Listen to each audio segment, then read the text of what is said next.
বর্ষা এলেই বাংলাদেশের গ্রাম যেন নতুন করে প্রাণ ফিরে পায়। চারিদিকে শুধু থই থই পানি, সবুজ ধানের ক্ষেত ডুবে যায় পানি নিচে, আর সেই জলরাশির বুক চিরে শুরু হয় গ্রাম বাংলার এক চিরচেনা দৃশ্য, শিবজাল দিয়ে মাছ ধরা।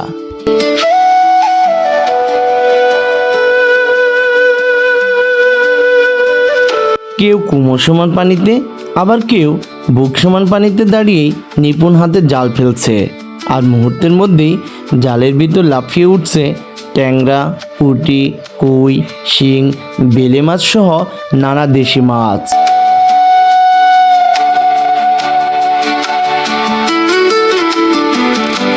প্রতিটি মাছ যেন প্রকৃতির এক অনন্য উপহার। এ শুধু মাছ ধরা নয়, এটি গ্রামীণ জীবনের সংগ্রাম, আনন্দ আর শত বছরের ঐতিহ্যের এক জীবন্ত প্রতিচ্ছবি।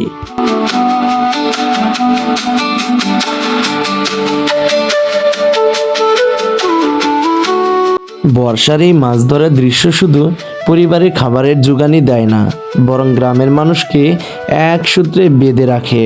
শিশুদের উচ্ছ্বাস, বয়স্কদের অভিজ্ঞতা আর প্রকৃতির অপার সৌন্দর্য মিলিয়ে সৃষ্টি হয় এক অসাধারণ ও মোহনীয় পরিবেশ।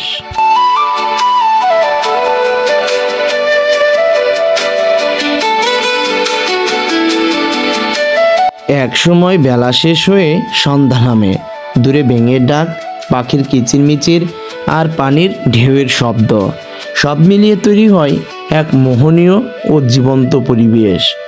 বাংলার এই অপূর্ব পরিবেশ শুধু দেখার নয়, অনুভব করারও।